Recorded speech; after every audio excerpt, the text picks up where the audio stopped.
Ya, salam Bapak Ibu Saudara.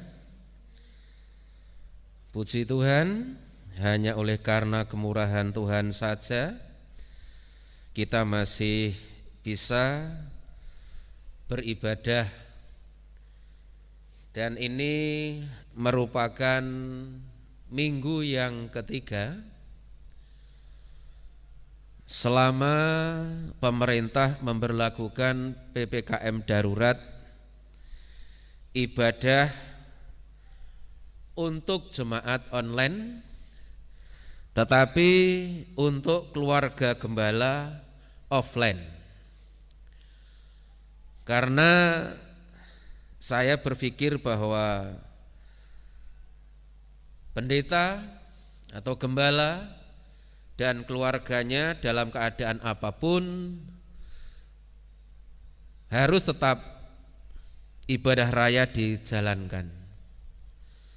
Ya, oleh karena itu kita bersyukur kita masih diberi kesempatan oleh Tuhan untuk beribadah baik offline maupun online. Langsung saja kita akan merenungkan firman Tuhan pada pagi hari ini. Nas firman Tuhan saya ambil dari Yohanes pasalnya yang ke-6, ayatnya yang ke-54.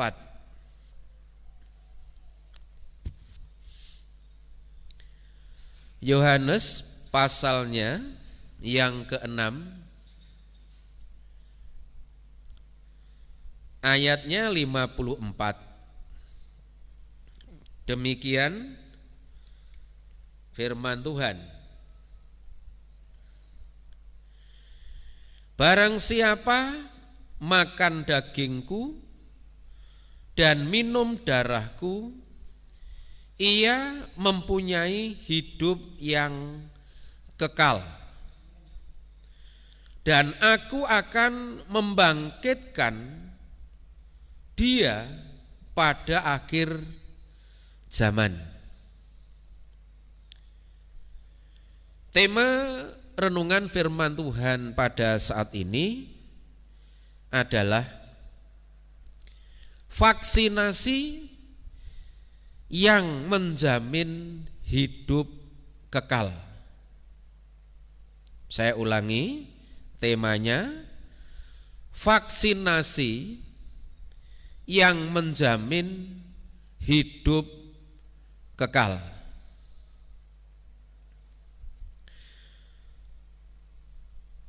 Bapak Ibu yang saya kasihi dan yang diberkati di dalam Tuhan Yesus Kristus,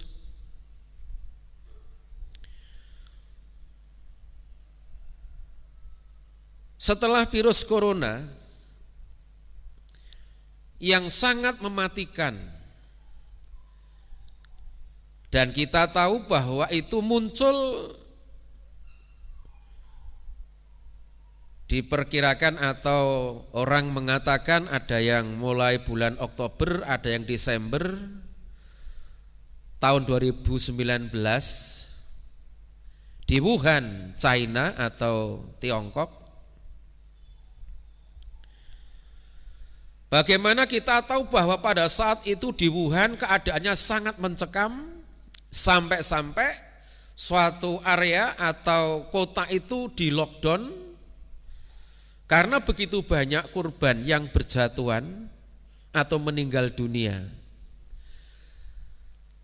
Lalu bagaimana pemerintah setempat melihat kejadian tersebut? Kita tahu bahwa akhirnya pemerintah Tiongkok kerja keras untuk mencari penangkal obat atau vaksin. Nah, sehingga dengan ditemukannya vaksin, lalu penduduk masyarakat yang masih diberi kesempatan hidup bersama segera divaksinasi dengan tujuan supaya mereka terhindar dari serangan virus corona dan supaya mereka bisa bertahan hidup. Bapak Ibu Saudara yang kekasih, kita tahu bahwa tidak lama kemudian akhirnya virus itu ternyata menyebar sampai ke seluruh dunia. Dikatakan salah satunya di menjalar merambat ke negeri kita Indonesia tercinta ini. Dan kita tahu sampai hari ini virus corona yang menurut para ahli dikatakan terus berkembang, berganti varian, dan yang mana bahwa varian Delta yang saat ini dihadapi begitu cepat menyebarnya, begitu masif, dan begitu tidak gampang untuk dimatikan. Nah, sehingga akhirnya sampai kita lihat saat ini pemerintah kita mengambil kebijakan memberlakukan PPKM darurat, bahkan sekarang lebih lagi digalakkan untuk mengantisipasi supaya virus ini tidak terus menjalar kemana-mana, dan pemerintah punya tujuan supaya kita sebagai rakyat, sebagai bangsa Indonesia ini terhindar dari kematian karena virus corona.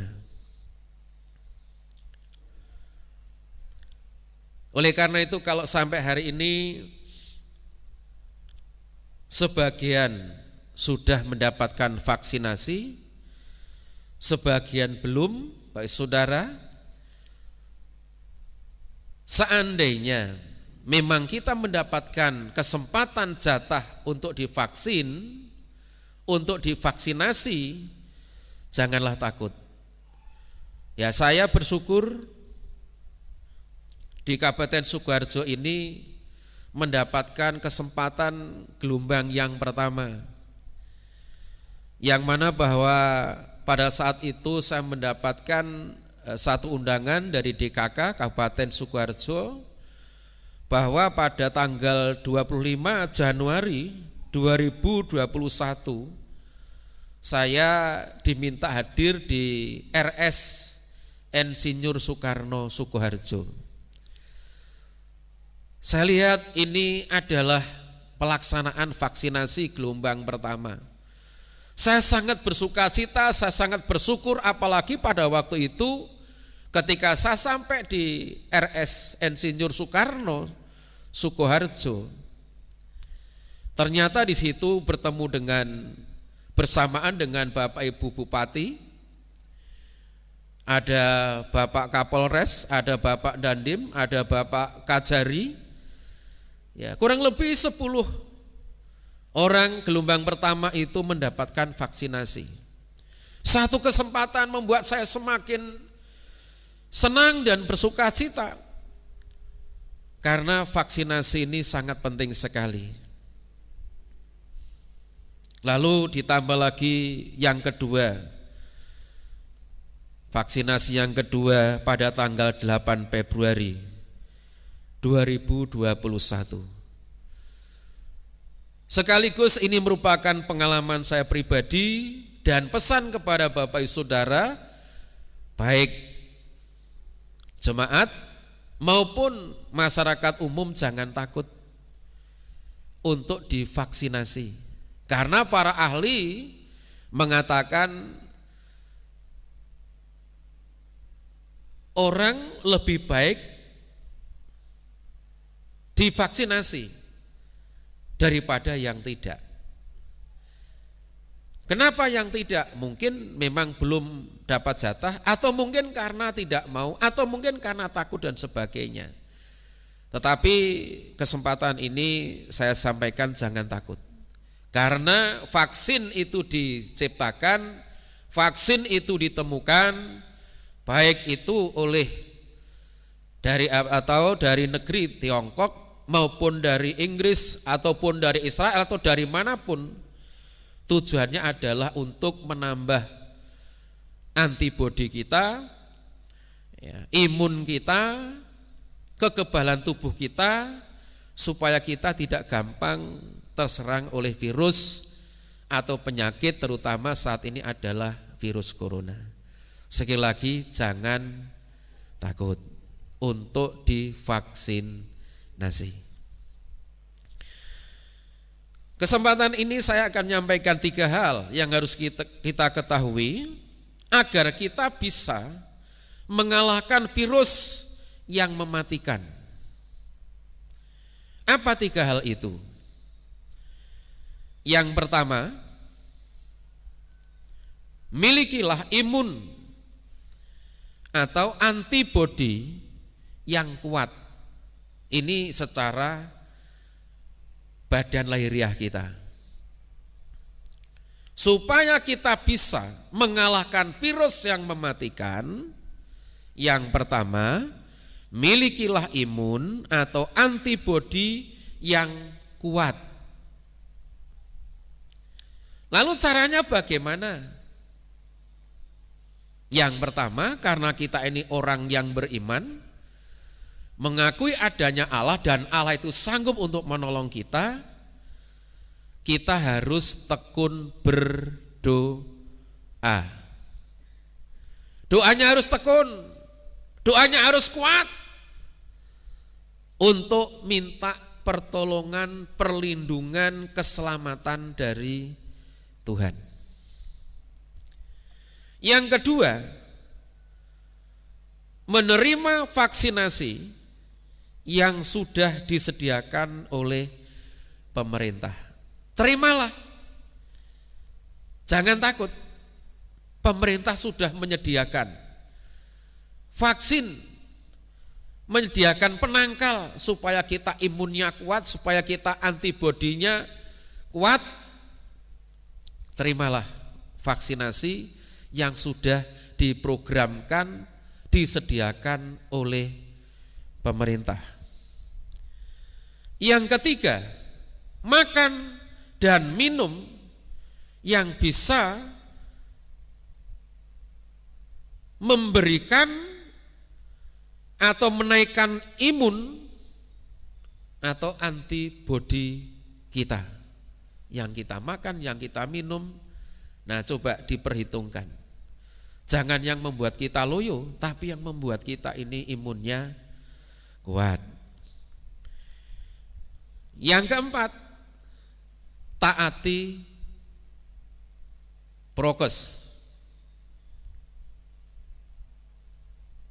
Jadi semua apa yang sudah menjadi ketetapan, ya dikatakan 5M, tapi kalau Pak Ganjar ya pernah berkata tidak perlu 5M, 1M saja.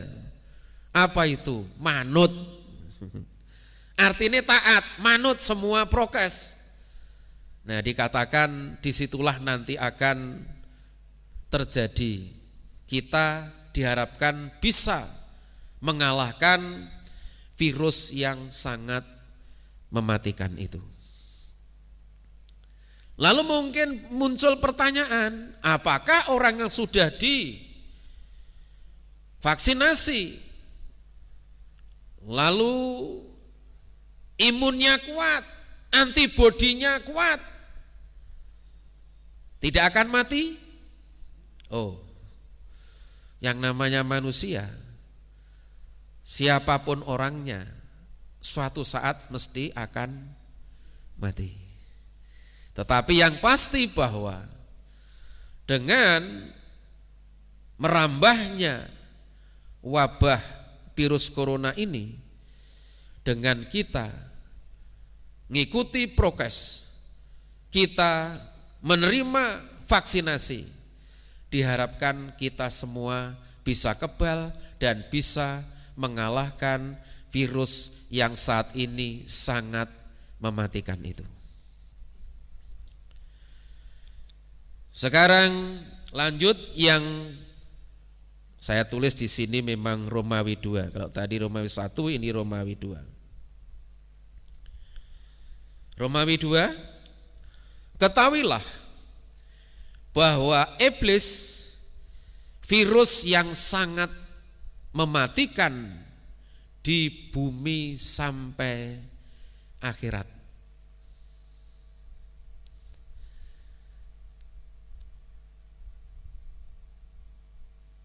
Sekali lagi, yang kedua, Romawi 2 ini, ketahuilah bahwa iblis adalah virus yang sangat mematikan di bumi sampai akhirat. Bagaimana itu bisa? Ya, kita lihat di dalam firman Tuhan. Namanya virus bukan hanya corona, tetapi dalam firman Tuhan iblis pun saya menyebutnya sebagai virus rohani yang sangat mematikan. Yohanes pasal 8 ayat 43 sampai 44 mengatakan, Yohanes pasal 8 ayat 43, apakah sebabnya kamu tidak mengerti bahasaku? Sebab kamu tidak dapat menangkap firmanku, atau tidak percaya firman Tuhan. Iblislah yang menjadi bapamu, dan kamu ingin melakukan keinginan-keinginan bapamu. Ia adalah pembunuh manusia sejak semula dan tidak hidup dalam kebenaran, sebab di dalam dia tidak ada kebenaran.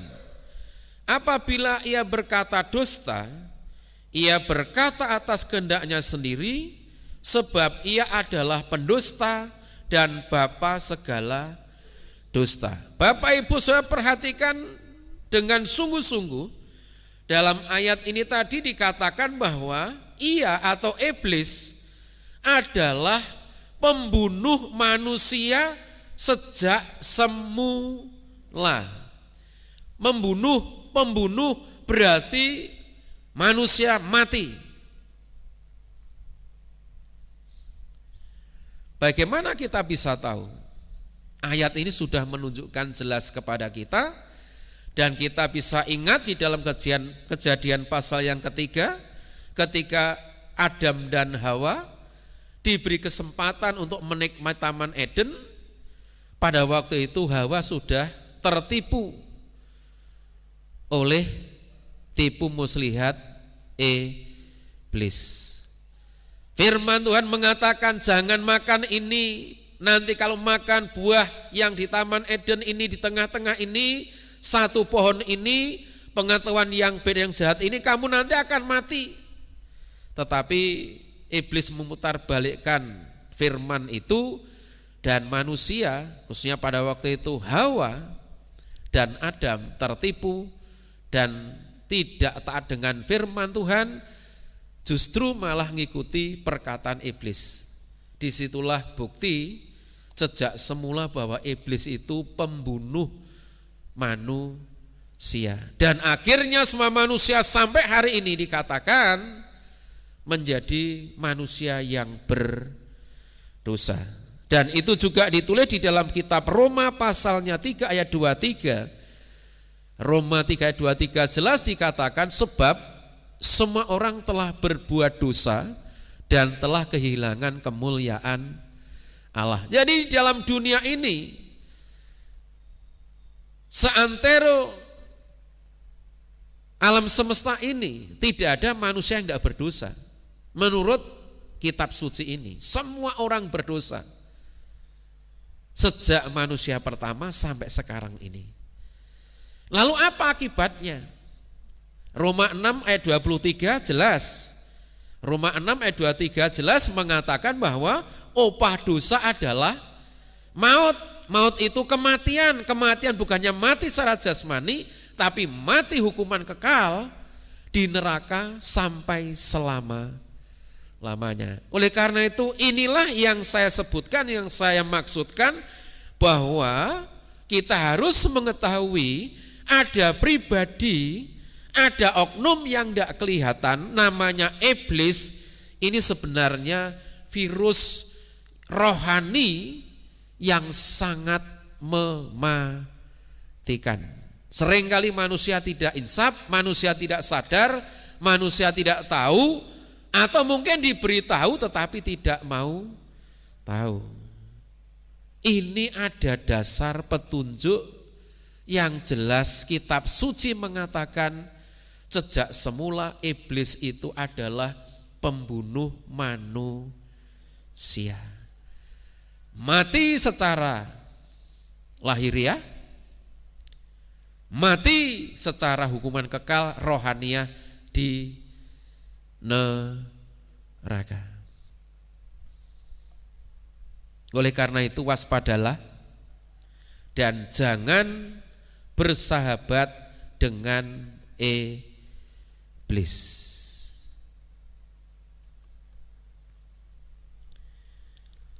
Romawi 3.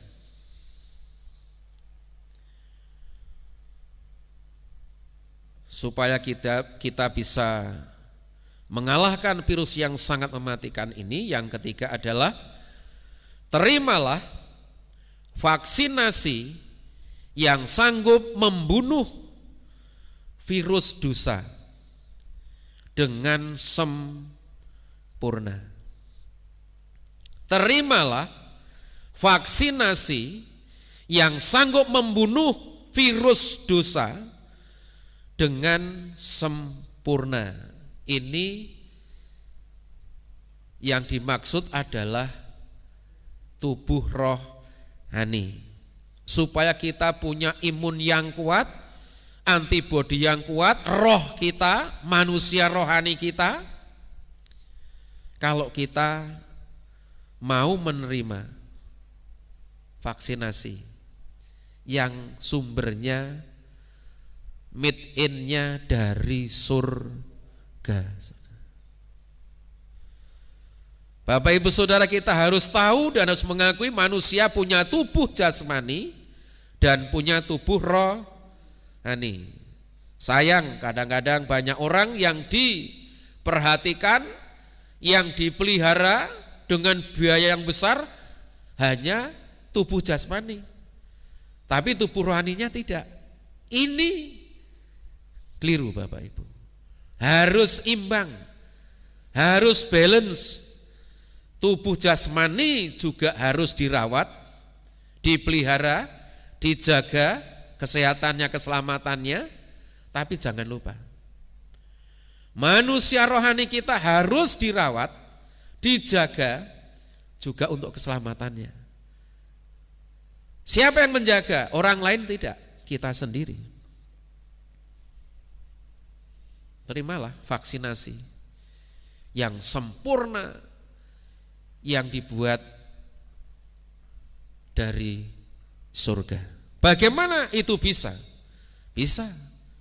Dalam firman Tuhan ditunjukkan di dalam Ibrani pasalnya yang ke-9 yang bisa untuk mematikan iblis atau dosa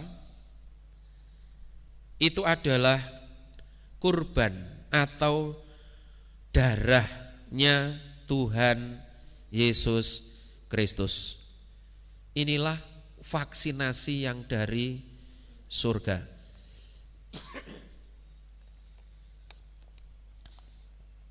Di dalam Ibrani pasalnya yang ke-9 ayatnya 12 dan 14 mengatakan,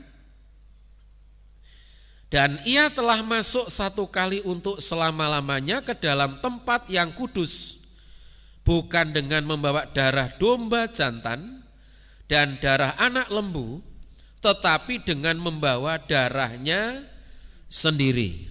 Ayat 14, betapa lebihnya darah Kristus yang oleh roh yang kekal telah mempersembahkan dirinya sendiri kepada Allah sebagai persembahan yang tak bercacat, akan menyucikan hati nurani kita dari perbuatan-perbuatan yang sia-sia, supaya kita dapat beribadah kepada Allah yang hidup.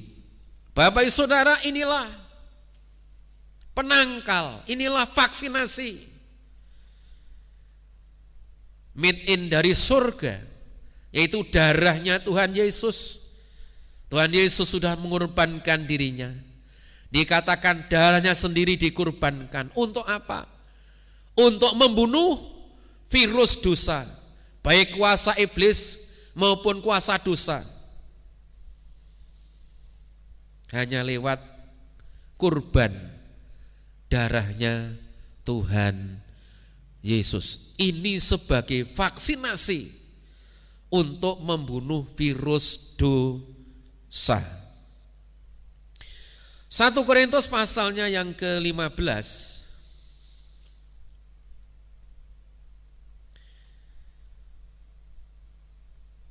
1 Korintus pasalnya yang ke-15, ayatnya yang ke-26, 55 sampai 57. Ayat 26, musuh yang terakhir yang dibinasakan ialah maut. Jadi manusia punya musuh, iblis atau dosa atau maut, kematian. Siapa yang bisa untuk membunuh, mengalahkan? Ayat ini jelas, kurbannya, darahnya Tuhan Yesus. Ayat yang ke-55 sampai 57, maut telah ditelan dalam kemenangan. Hei maut, di manakah kemenanganmu? Hei maut, di manakah sengatmu? Sengat maut ialah dosa dan kuasa dosa ialah hukum Taurat. Tetapi syukur kepada Allah yang telah memberikan kepada kita kemenangan oleh Yesus Kristus Tuhan kita. Bapak Ibu Saudara, ayat-ayat ini membuktikan, memberi petunjuk kepada kita. Manusia semua telah dalam keadaan dosa, dan upah dosa adalah maut, kematian kekal, neraka. Tetapi Tuhan memberikan solusi, Tuhan memberikan obatnya, Tuhan memberikan vaksinasi, yaitu kurban darahnya sendiri. Di dalam Tuhan Yesus Kristus, darahnya Yesus Kristus Tuhan, dikatakan sanggup untuk mengalahkan maut. Syukur kepada Allah yang telah memberi kemenangan kepada setiap orang yang percaya kepada Tuhan Yesus Kristus sebagai kurban yang sempurna, darahnya sebagai vaksinasi yang menjamin hidup kekal.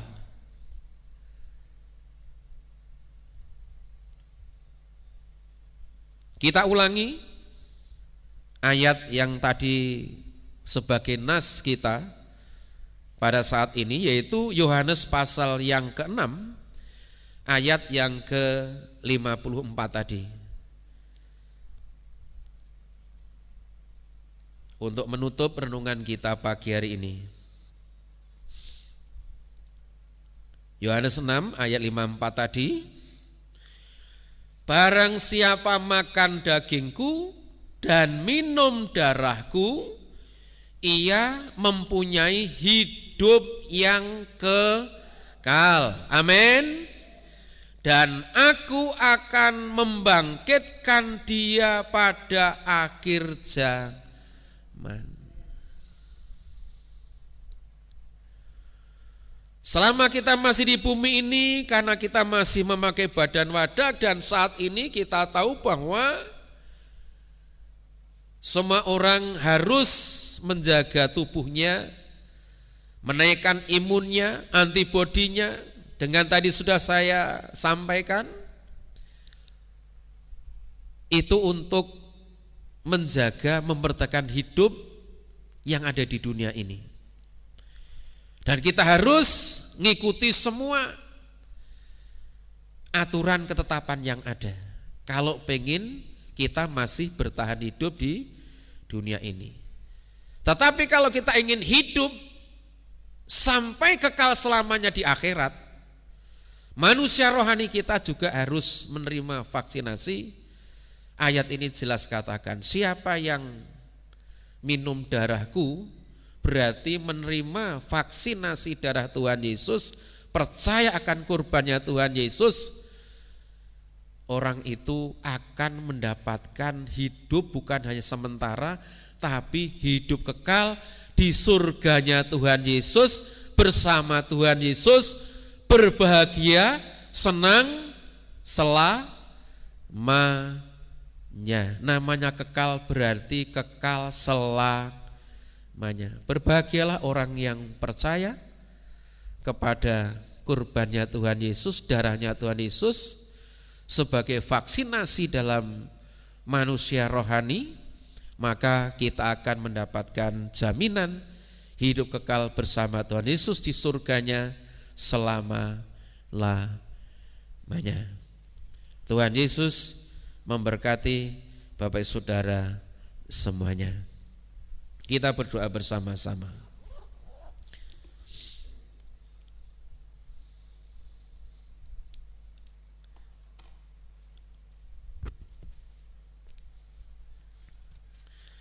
Terima kasih Tuhan Yesus, berkat-Mu, anugerah-Mu, darah-Mu yang sebagai vaksin untuk memberikan vaksinasi kepada manusia rohani kami, sehingga setiap kami orang yang mau makan dan minum darah-Mu, maka kami semua akan mendapatkan jaminan hidup kekal bersama-Mu di surga-Mu selama-lamanya.